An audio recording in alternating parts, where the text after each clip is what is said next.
in person. These low-calorie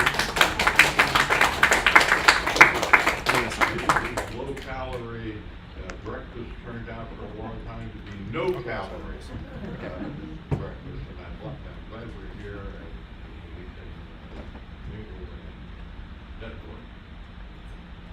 This is the October Wednesday Wake Up Club breakfast. We live in interesting times. And at this point, I ordinarily bring up some stupidly leftist article, say, in the Washington Post and make some sarcastic. Wait, the word mic's not going through. It's because But I'm not going to do that. That our whole system of order and liberty in this country is under serious threat. There are bills pending in the Congress which contain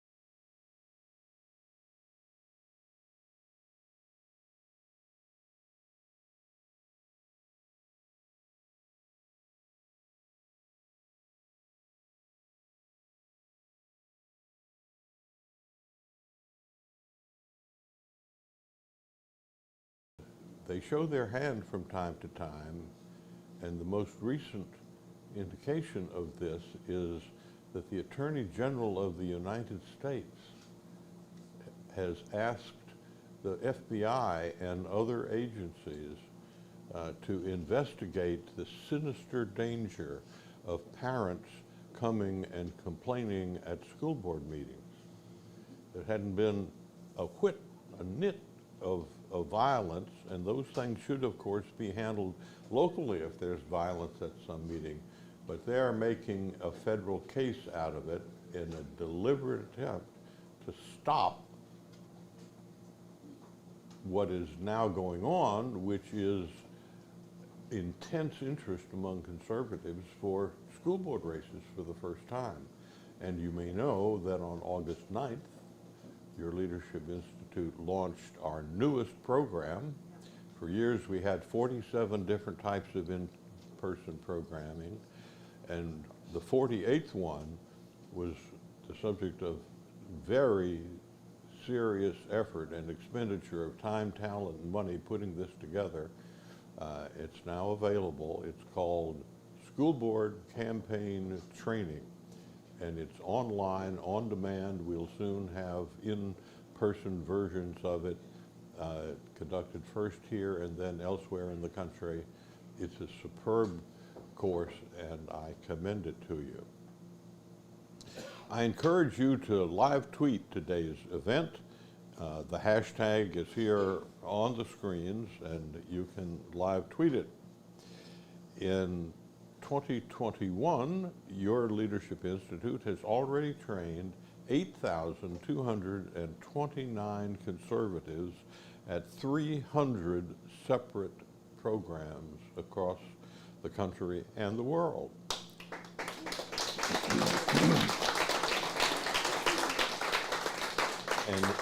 And since its founding in 1979, the Institute has trained 238,957 activist students and leaders. You have before you our program schedule for the upcoming months. Please take a moment to review these schools and consider attending one or sending friends to a training. If you are watching us this morning online, you can visit our website at leadershipinstitute.org. That's leadershipinstitute.org/training to see the upcoming online and in-person training. My pleasure now is to introduce to you Avery Selby. She'll offer an invocation and lead us in the Pledge of Allegiance. Avery is from Wingate, North Carolina, where Senator Jesse Helms graduated from Wingate University. And she is a recent graduate of the University of North Carolina at Charlotte with a degree in Health Systems Management and a minor in Economics. While in college, Avery was founder and president of her school's chapter of Turning Point USA and an intern for the Mark Walker for Senate campaign in North Carolina. And she is currently working as the Leadership Institute's studio and video production intern. Avery?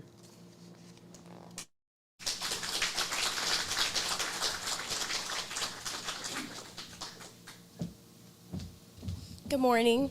Please join me in prayer. Dear Lord, we thank you for this day. Thank you for bringing us all together this morning. Please bless this breakfast and help us all to learn something this morning. In your son's name I pray, amen. And if you would please stand and join me in the pledge.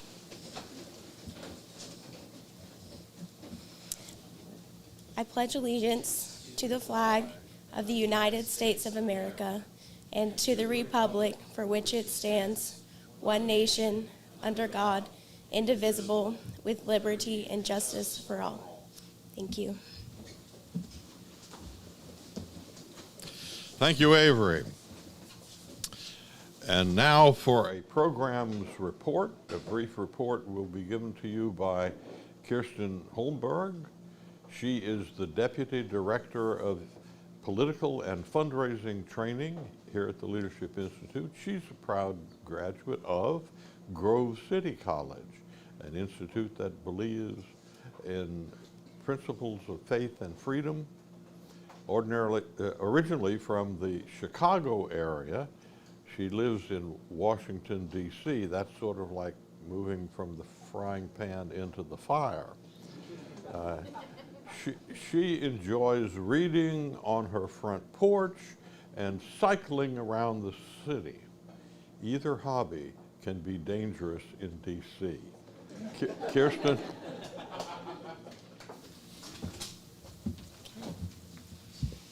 All right, thank you, Morton. It's great to see everyone here this morning. This is my first in-person Wednesday breakfast club, and it is a great time to be here. I'm excited to get some grits. I'm happy to report the Political and Fundraising Division is closing out the year with 3 more trainings covering more than 75 hours of training materials. First with a 4-day comprehensive fundraising training in October, then with the Campaign Communicators School in November, and then last but not least, a Campaign Management School in December. With the new year quickly approaching, the division is already gearing up to continue to train conservatives as they prepare to win in 2022. And as we gear up, we remember the success of many of our LI graduates, including Chris King. I had the pleasure of interviewing an LI graduate, Chris King, for the Political and Fundraising Division's monthly email. When I was talking with Chris, I learned he is a graduate of not 1, not 2, but 8 Leadership Institute trainings.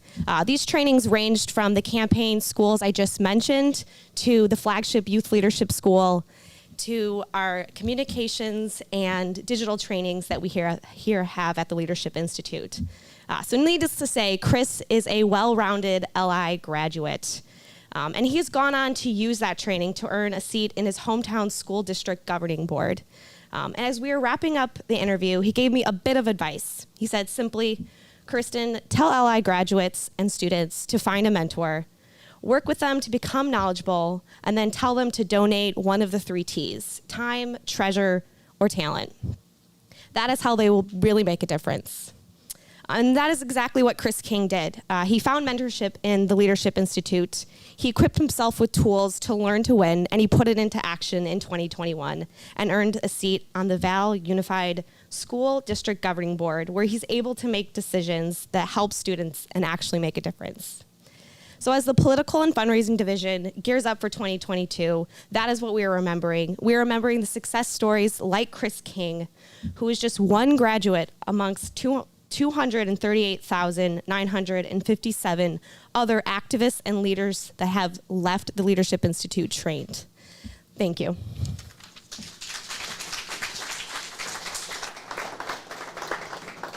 Thank you very much, Kirsten. Our political and fundraising schools are some of the most comprehensive and life-changing trainings that the Leadership Institute offers. And I thank the generous donors who reliably and generously contribute to make these crucial schools possible. And now, to introduce our outstanding speaker. The introducer is David Plum. He is the Campus Reform Correspondent Intern at the Leadership Institute this semester. David hails from Marshalltown, Iowa, and is a senior at Bethlehem College and Seminary in Minnesota, where he majors in theology and letters.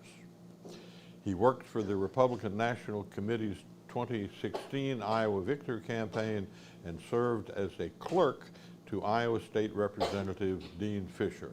David, come up here and introduce our speaker, please.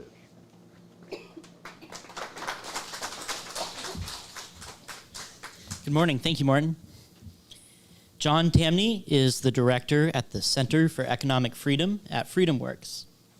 He's also the editor of RealClearMarkets and a senior economic advisor to Toreador Research Trading. Tamney frequently writes about the securities markets along with tax, trade, and monetary policies issues that affect those markets for a variety of publications, including the Wall Street Journal, Investor Business Daily, Financial Times, National Review, and London's Daily Telegraph. In his book, The End of Work, Tamney contends that the definition of work is rapidly evolving such that more and more people are able to showcase their unique skills and intelligence in the marketplace. His view is that joy is rapidly replacing dread in the workplace. He's also the author of Who Needs the Fed? And my personal favorite, Popular Economics. I got the chance to read it last night, and you don't want to miss that one, for sure.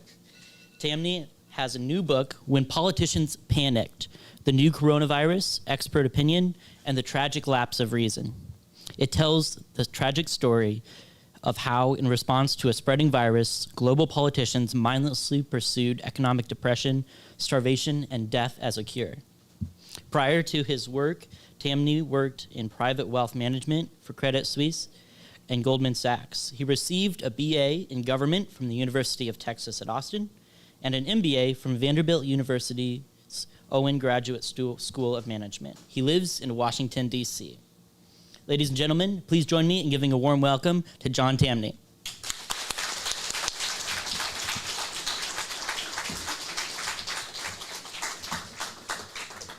Thank you very much, David, for the warm introduction. David mentioned those books that all of you should probably be on your phones right now buying several copies of.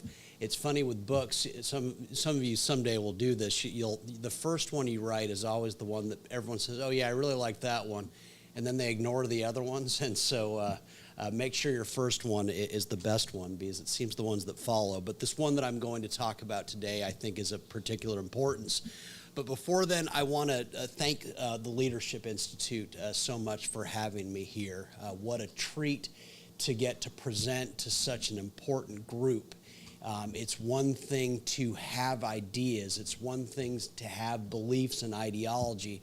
But if we don't have people on the ground actively changing minds, changing the terms of the debate, the people who understand how to work essentially in the corridors of power to bring these ideas to fruition, we really have no purpose. And so what a treat it is to get to sit next to Morton Blackwell, someone who has been so tirelessly doing this, changing the debate and teaching people how to change the debate for over 40 years now. So thank you so much. I'm flattered to be sitting next to you and presenting at your excellent organization. Obviously, I'm here today to talk about my fifth book, When Politicians Panicked, and let's be very clear that that's what happened. The virus, or the coronavirus, had been spreading for months. It had been in the news for months. People knew about it. People were adjusting to it. What changed in March of 2020 is that politicians, as is their wont, decided that they needed to do something. And in doing something, they replaced the marketplace, which is humanity, which is people, the broad knowledge of people, with their narrow knowledge, and predictably caused a global crisis. Now, what's important about this is that we must own this narrative. We must have a say in this. If my hope from today's talk is that if you learn anything, or whatever you learn, you take it and bring it to other people, because unless we are making a loud case for what actually happened, history books will argue that a virus caused a global economic contraction, caused starvation around the world among hundreds of millions. Nothing could be further from the truth. What happened was that politicians panicked, and in doing so, they created a crisis that never would have revealed itself if people had been allowed to remain free and to continue to adjust as they were doing all along. So we owe it to ourselves. You're here because you are a believer in limited government. You're here because you want to change the debate. I think this is a hugely important one, because if we don't win this, all the wrong lessons will be learned, and we will set the stage for more disasters of humanity like the one we've experienced since March of 2020. Now, in beginning, it's important to stress that easily the worst arguments made for the lockdowns were the original ones made. And this is important because there's many people we know on our side who excused the initial excuses. They said, well, there was so little we didn't know. When you know very little, that's when freedom becomes more important than ever. So thinking about this, they said that we need to take away freedom. We need to take away your right to work, because if we don't, hospitals will become overwhelmed with sick people, and hospitals don't have the capacity to help these sick people who will be suffering from the virus. Have you ever heard of a more ridiculous, more insulting excuse for taking away freedom? Who in this room needs to be forced to avoid behavior that might result in hospitalization? But stop the spread was the initial excuse, as if without the guidance of politicians, without the guidance of experts, we were actively going to engage in behavior that was going to cause us to be hospitalized. At which point, the excuses became even more foolish, if that's possible.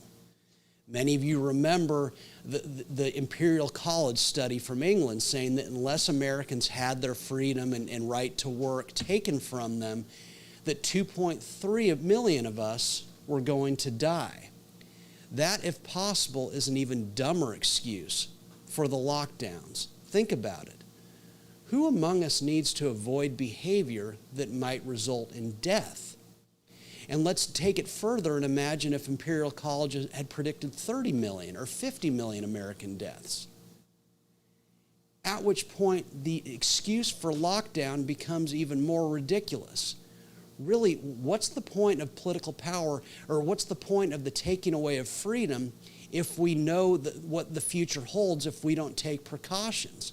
The more threatening something is, the less necessary is political force, because we're going to take precautions on our own that politicians would never have imagined to foist on us. People don't need to be forced to save their lives. They don't need to be forced to avoid sickness, but these were the excuses thrown around for the taking away of freedom back in March of 2020. Which brings us to the third excuse used by politicians and experts to explain their hysteria back in March of 2020. They said the Chinese hid this from us, and so we had to act. If the Chinese had told us about the virus sooner, we could have contained it much more easily. oh yes, if we just give politicians more power, a virus that's rapidly spreading around the world and that had been spreading for months will just go to sleep and die or just go away somewhere. The narrative was completely absurd, at which point let's talk about China. And I understand in this room there are varying views about it. And I'm not here to make a case for or against China for you. That's ultimately your decision. But I can very easily make a case that what we knew from China made very clear that while the virus was real, it was many things, none of them terribly lethal. And how we know this is because American companies, which are the most valuable companies in the world, get a rising percentage of their sales from China. Apple sells 1/5 of its iPhones in China. China is the second largest market for McDonald's, for Nike. There are 4,200 Starbucks in China on the way to 7,000, 10,000. China is the second largest box office for Hollywood. What this tells us is if the virus had been killing the Chinese indiscriminately, and let's be clear, it had been spreading for months with no response from the government there, U.S. share prices would have been crashing to reflect the loss of a major market that had been hit by a virus unbeknownst. Yet as the virus had spread for months, U.S. shares continued to hit all-time highs. Let's go to a March 18 Fox News interview between Bret Baier and Fred Smith, the co-founder of FedEx and a great libertarian leader. Bret Baier asked him about this spreading virus, and Fred Smith had very unique knowledge of it because Wuhan is a very major economic city in China. And it turns out FedEx has 907 employees there. It's got a very large operation there. And he said, we've tested all of our employees, 4 tested positive, 2 are false positives, but the main thing is that we know from our employees that they're healthy. There's no major crisis occurring right now. That's the reason that Elon Musk was so skeptical about the reaction, because he's got factories over there too, and he noticed the same thing. The virus was spreading, but there wasn't mass death taking place. And so we knew from China that it was many things, again, but it wasn't terribly lethal. And so you look at this in a bigger picture, people say, well, the Chinese would have covered up deaths. There's no way you can cover up something like this in modern times, and we know this more recently from Cuba. This economically primitive country to our south, that somehow the people there were able to shoot out videos from their smartphones detailing the protests there. Well, China is one of the most smartphone-dense countries on earth. No serious person would believe that they could hide a spreading virus, at which point we have intelligence on the ground that would have similarly exposed something if it had been major in scope. And so we knew from China that the virus was there, but it wasn't something that we had to overreact to, yet politicians overreacted anyway. Now, I say this as a way of saying that we knew well before the lockdowns that there was no reason to take away freedom, but I want to stress once again that even if we knew that there was mass death taking place in China, the last thing you would ever do is take away freedom as a virus mitigating response. And the reason for that, for one, is that economic growth is generally a consequence, nearly always a consequence, of free economic people. And economic growth is very clearly the biggest enemy that death and disease have ever known. And to give you a sense of its importance, it's useful to travel back in time to the 19th century. It's amazing when you go back to then to see how primitive healthcare in the United States was. And let's keep in mind that even then, the U.S. was one of the richest countries in the world. But in the 19th century, if you broke your femur, you had 1 in 3 chances of death. But if you lived, your only option was amputation. And let's be clear that back then, painkillers weren't as advanced as they are today. If you broke your hip in the 19th century, you were going to die. When you were born in the 19th century, you had as good of a chance of dying as you did living. If you got cancer in the 19th century, forget about it. You were going to die. There was no cure. But let's also remember that most people didn't die of cancer in the 19th century, and they didn't precisely because pneumonia and tuberculosis, pneumonia was the captain of man's death, got people first. Even if you fast forward to the early part of the 20th century, in 1910, cancer was still a distant eighth among killers of the American people. And the reason for that, once again, was that pneumonia and tuberculosis, yellow fever, which was the terror of Western civilization, were getting us first. World War I, in fact, was the first war in the history of mankind in which more people died from gunshots and bombs than they did from routine disease. Life used to be very precarious back then. And so what changed? Well, what changed was economic growth. In the late 1800s, Johns Hopkins, one of the major shareholders in the Baltimore and Ohio Railroad, donated $7 million to what became Johns Hopkins University.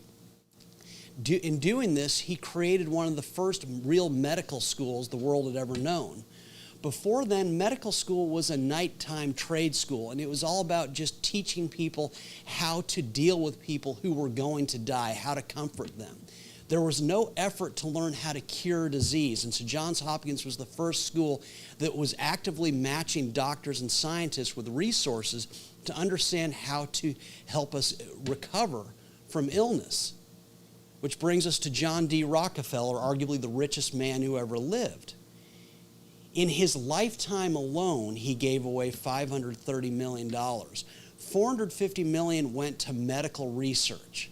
Once again, matching doctors and scientists with resources to come up with ways to cure us from what used to kill us. And so suddenly Americans were dying once, twice, 3 times, but actually living because they were coming up with cures. Even in the 1950s, the biggest line item on hospital budgets was linens, bed linens. They had very few ways to save the sick. But nowadays, more and more of us live longer precisely because economic growth matched with doctors has put us in a position to elongate life. So often it was pointed out, and let me be clear, in writing when politicians panicked, I used the New York Times every day. I read it every day, and I did so by design. I wanted to check on my passion from day one that the lockdowns were a horrific mistake. And what's important about the Times is that while the front page had lots of alarmist headlines, if you read into the stories, you found out lots of worthwhile information. My book would be much worse, much less informative without the New York Times.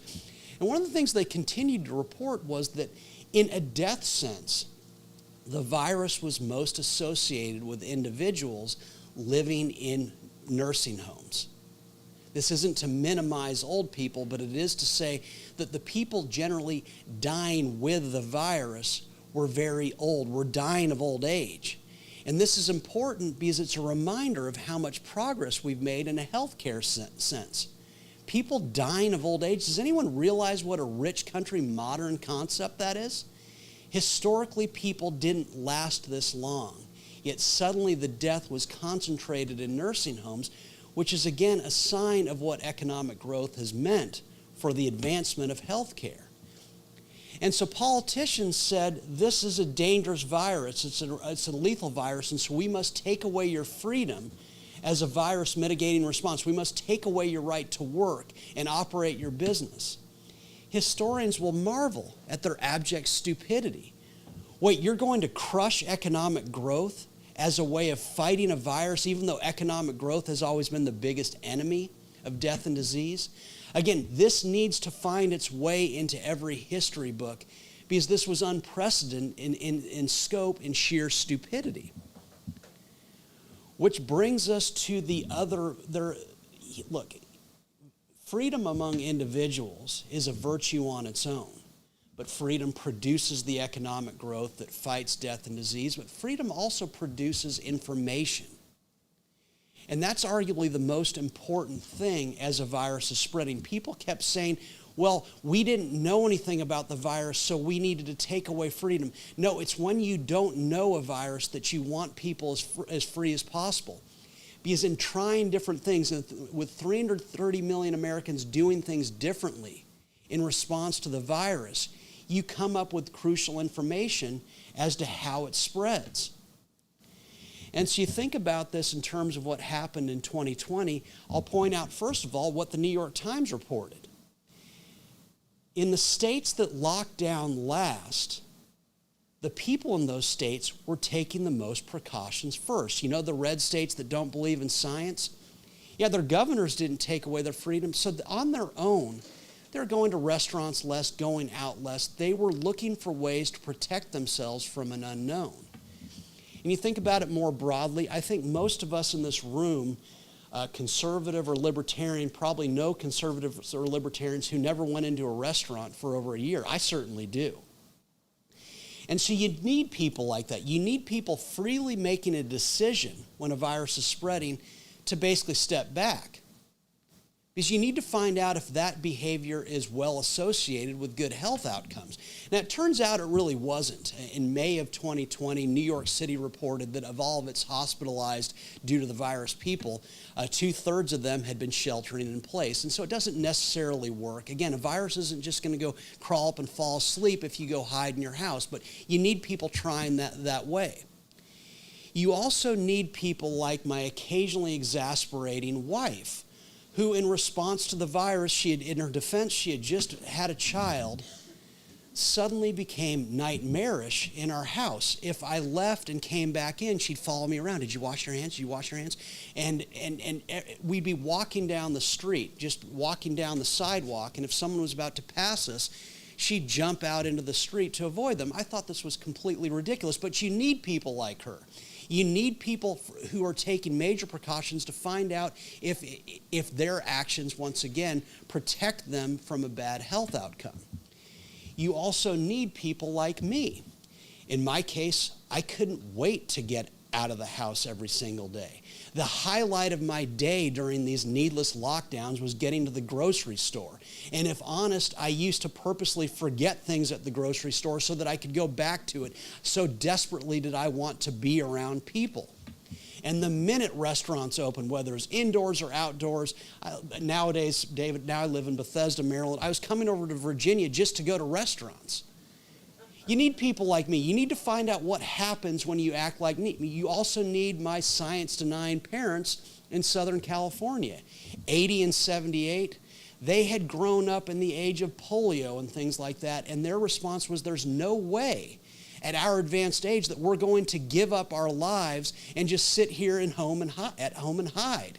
And so they continued to live their lives. They continued to get together with friends who similarly made the same decision. Most didn't wear masks. They felt, well, we're healthy. We can get through this. This was all pre-vaccine, all of that. You need people like my parents. You need to learn from people going against expert opinion, which brings us to young people like you. Arguably, you're the most important control group as we try to find out information as to why a virus is spreading. Young people going to bars, going to parties, making out with girls and guys, everything that you do, the people rejecting expert opinion are the most important. And coming up with information, what happens when you reject the Anthony Fauci's and experts of the world? Does it result in bad health outcomes?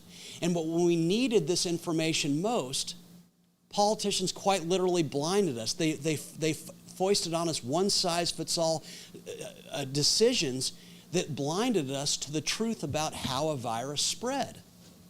And same thing with businesses.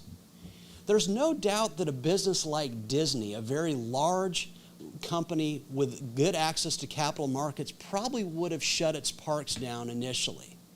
And it would have because it's got brand risk related to a virus spreading rapidly on one of its properties. Okay, well, small businesses logically don't have the means to shut down in that way. But that's the beauty of this. Small business, Disney probably would have shut down to varying degrees. A small business, a small restaurant likely wouldn't have because there was no financial way to do it. And the nice thing about that is that the small businesses would teach the big businesses how to reopen. What do customers want in a new world of a spreading virus? Do they want smaller crowds? Do they want tables separated? Instead of producing this essential information about how to reopen, how to voluntarily open up your services to people, politicians basically, the very people who gave us the DMV and the post office said, no, we will decide for you how you can operate. And where it gets interesting is think about this in terms of what they did. They said that the very people, the very individuals, the very humans who've driven all health and economic advance for centuries and millennia were suddenly a lethal menace to one another. They said we couldn't be around each other. If we were around each other, we might quite literally kill each other. And so what's their solution? We will limit the number of businesses that you can visit, and we will shoehorn you through those. Again, everything about the political response to this defied basic common sense. Which brings us to Anthony Fauci. And let's think about him in a broad sense, and let's accept something that some in the room may not agree with. Let's accept that he's a wildly intelligent and wise individual. It may not be true, but let's think about this, and let's think about this in terms of his love of baseball. For politicians, it's almost a political trope. They always say, oh, we love baseball. And so Fauci says he's a big Washington Nationals fan. I think he believes this makes him human in some ridiculous way. But let's imagine him at a Washington Nationals baseball game. And let's imagine him there with a capacity crowd. It's about 40,000 people. And let's assume for a second what probably isn't true, that Fauci individually would be the smartest person in that stadium. Okay, fair enough. But let's also agree that all the rest of the 40,000 in that stadium collectively would be exponentially smarter than one Anthony Fauci. And what I've just described for you is markets at work. Markets work because they combine the collective knowledge of everyone. It's not that the former Soviet Union didn't have experts. It's not that North Korea and Cuba don't have experts now. They do. But anytime you substitute the narrow knowledge of the few for the broad knowledge of many, crisis isn't always and everywhere the response. And so the result. And so politicians said, unless we act, unless we take away your freedom, there will be a crisis. Well, they were making a self-fulfilling prophecy. Because in taking away the rights of individuals to live and to respond in myriad different ways to the virus, taking away their ability to continue to work and operate their businesses, they undoubtedly set the stage for a crisis. And again, they blinded us. Now, for some of you, this is you'll remember this well. Some of you don't, but there are some people in the room who remember AIDS in the 1980s. Anthony Fauci very famously, and I write about this in the book, wrote an editorial in a medical journal saying that AIDS could just be passed around by people within a household, just being next to each other. He was wildly incorrect. That doesn't indict him. What indicts him is that he forgot that science is all about doubt. It's about learning from hypotheses what's true and what's not true. And let's be clear, experts around the world in the 1980s were making similarly hysterical remarks about AIDS. The National Health Service in England said that 1/5 of all Brits were going to get AIDS, for which there's no known cure. It was fabulously incorrect. There was a TV show called Dynasty in the 1980s. Some of you remember that Rock Hudson had a kissing scene with Linda Evans. He soon after died of AIDS.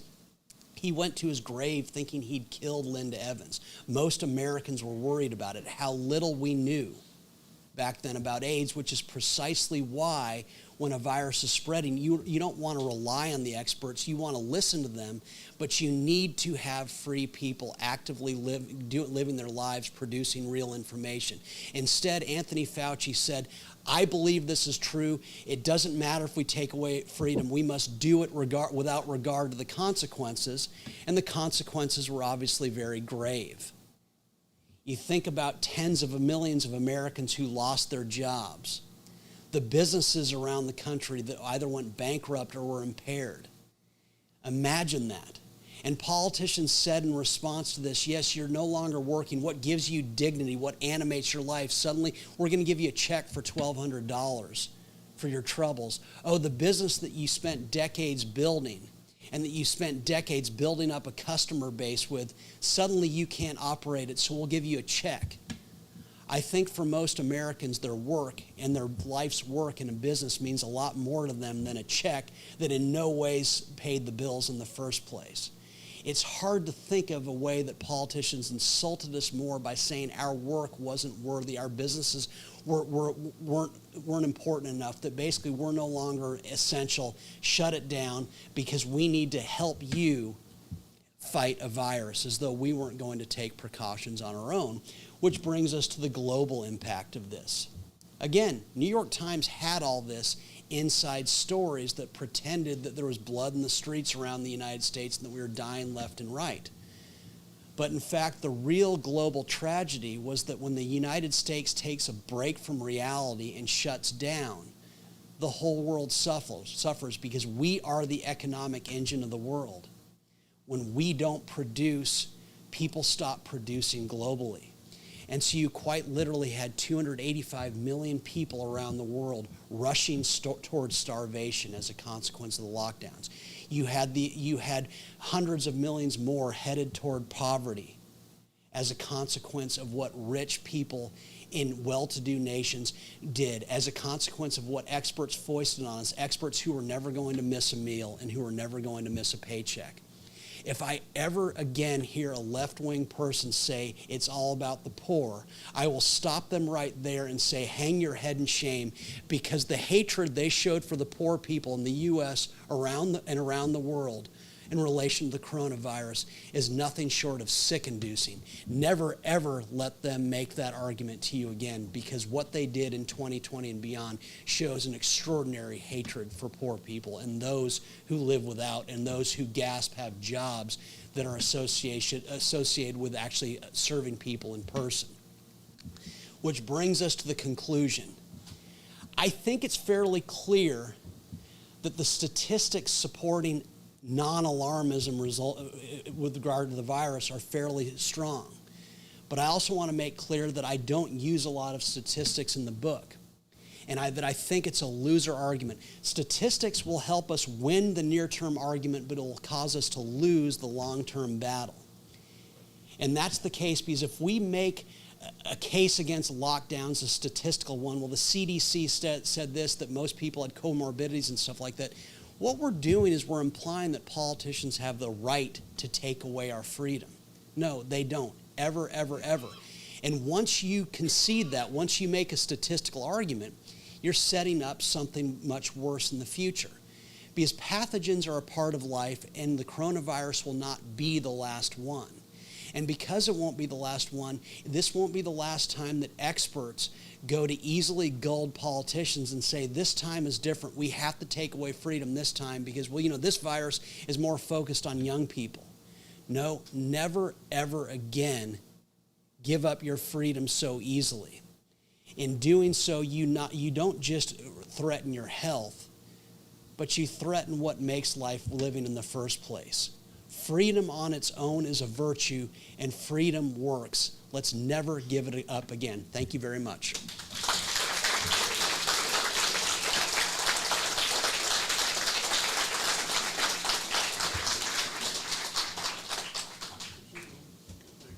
Oh, sure, of course. All right, if you have questions, raise your hand. We have people with microphones, right? You're all convinced, aren't you? I'm sure there are going to be questions. Very interesting presentation. So let's see, who's the first question?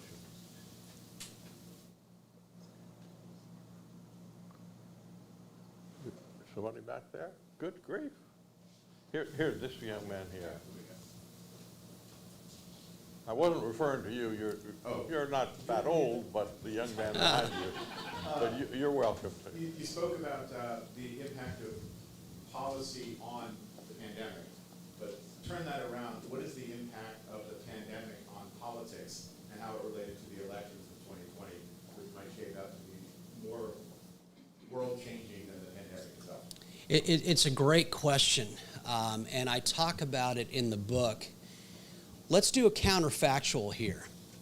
Remember, Donald Trump says in February of 2020, the virus is no big deal. Now let's remember, Anna Wintour of Vogue said the same thing. Bill de Blasio was riding around on subways in New York City saying, people, get back to living your lives. The New York Times was saying, let's not allow this to turn into a civil liberties violation. Well, so imagine if Trump sticks to being Trump, usual obstreperous Donald Trump. If so, he's still president today. Because if he sticks to his guns and makes clear in a national address that while states' rights are paramount, any governor so foolish as to take away freedom and destroy businesses as a virus mitigating strategy will face me coming to their state every single day campaigning against them. Trump wins re-election, but remember also what happens. Trump also doesn't sign a $2.9 trillion CARES Act, which subsidized the lockdowns. There's this myth to this day that states' rights prevail because, Florida locked down last and New York and California locked down first. But imagine if the federal government stays out of this altogether, which was the proper response. There's no way that states can lock down for more than a week or two. And Florida wouldn't have locked down at all. And Trump is still president. Let's be clear that our side panicked too. You never take away freedom as a rule. In the states that locked down last, people were taking precautions first. And so this idea that we needed to force people into different situations always defied common sense. And I think politically, we're going to be seeing the repercussions of this for decades. You don't lock people down as a rule, but you certainly don't lock down the American people who descend from people or who are people who crossed oceans and borders to get a taste of freedom. And so I think this is going to be hanging around for a long, long time, and I hope so. That's what I hope comes from this. We cannot let it be forgotten what the political class did in 2020. Thank you. Now to the young man.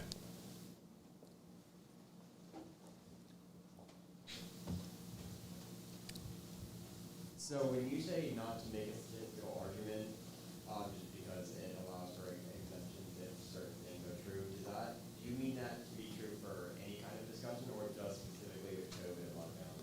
It's a very good question. I say it in general. Let's be clear that freedom is its own virtue. I would be for tax cuts and deregulation and a stable dollar and free trade, even if you could prove to me, what you can't, that this results in slower economic growth.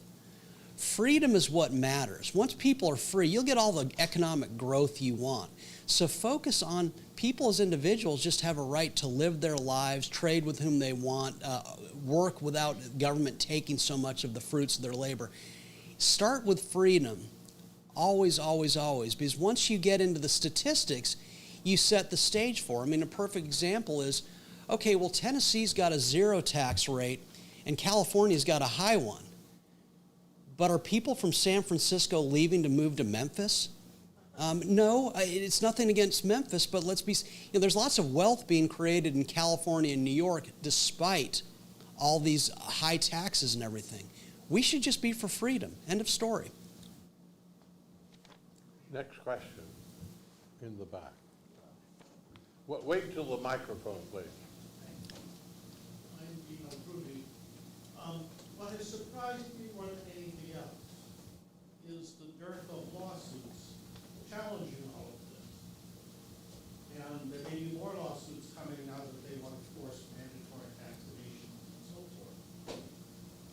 Could you address that as well as suggest legislative or perhaps legal instruments by going to court that would permanently enjoin politicians from doing this? I love the question because Chapter 17 is the book's lone experimental chapter.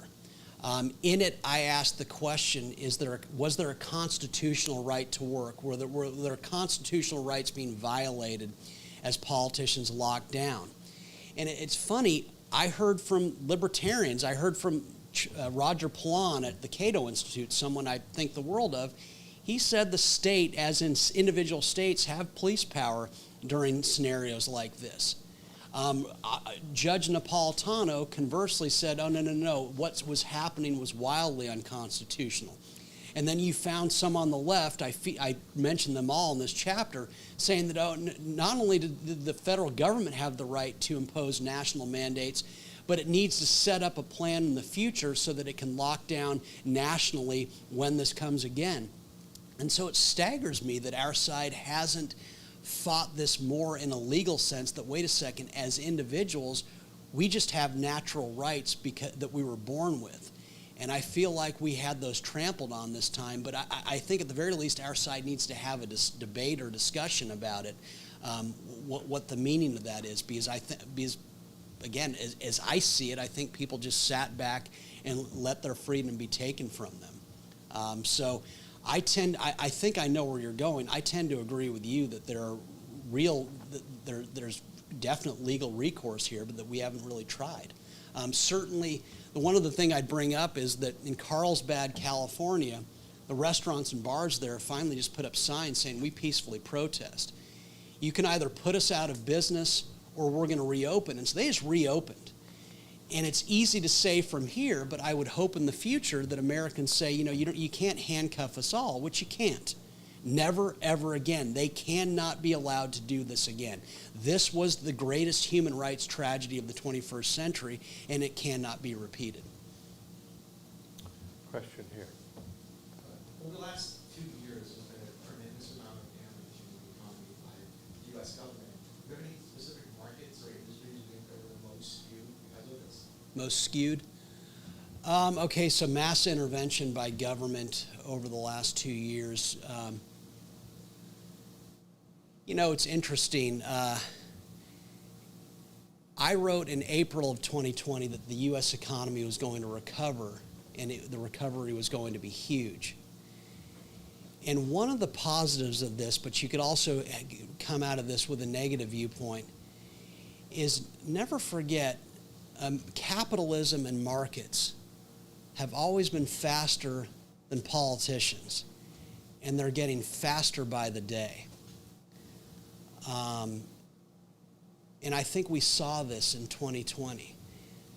Even though they locked down and even though all sorts of jobs and businesses were impaired, Americans are so innovative, entrepreneurial, that they work their way around these barriers. It does not justify the barriers.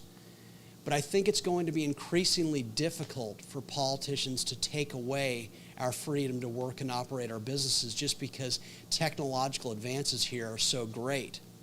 Now that's the positive, and so it's hard for me to point to one industry where the distortion occurred. Look, government distorts, but Americans work around it. Would we be much better off without the distortion? Yes, the question answers itself. But ask yourself the question, could these lockdowns have occurred in the year 2000?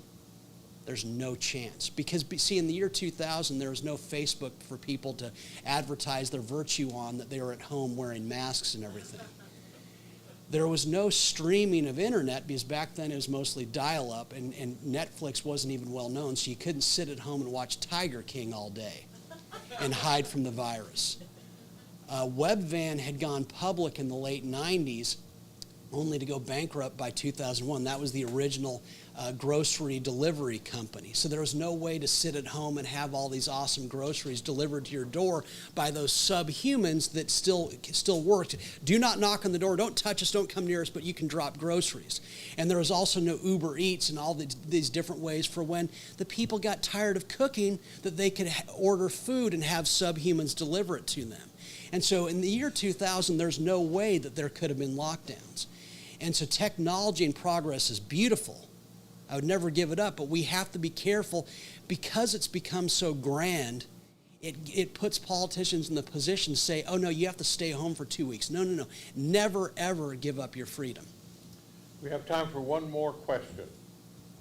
Miss, right here. Hi, my name is Kate, and I am from the state of Alabama. Yesterday, the Public Health Department of our state reported for the first time that death rates have overcome the birthing rates in the state. We are a red state, so we were basically free during the coronavirus after the vaccination rates started going up in the state. And I'm seeing struggles in my own community and a Delta variant that is running rampant through our healthcare systems. Based on your research, what, if any, public policy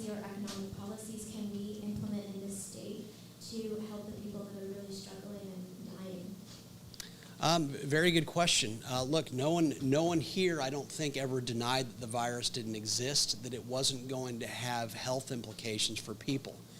But what you just described explains why there's no reason for there to be a public policy response.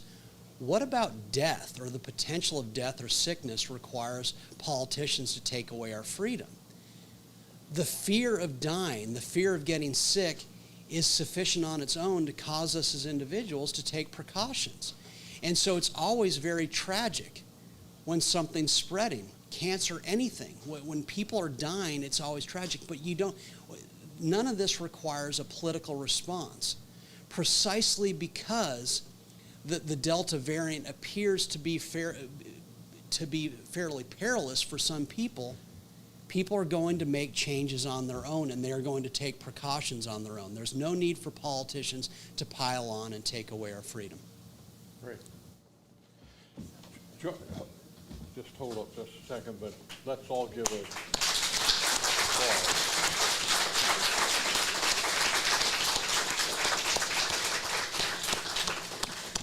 Mr. Tamney, I told everybody it was going to be an interesting presentation, and it surely was, and we appreciate your coming. As a token of our appreciation, allow me to present to you an Adam Smith tie, which, although you're not wearing a tie today, Would have been. would have been. Okay. Thank you so much. Thank you very much for having me.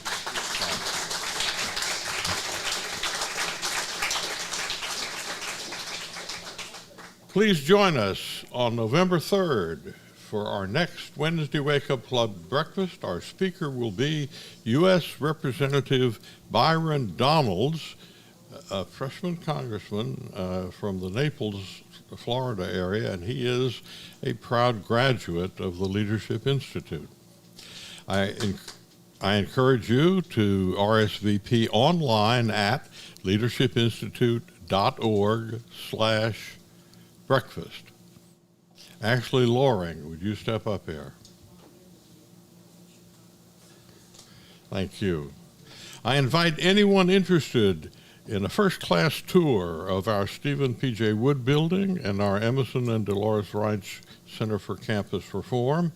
Come up here upon adjournment, which is imminent, and meet Ashley Loring here at the lectern, and she will give you a great tour of the Leadership Institute, and we'll be happy to answer questions you might have. Thank you all for coming. Good day.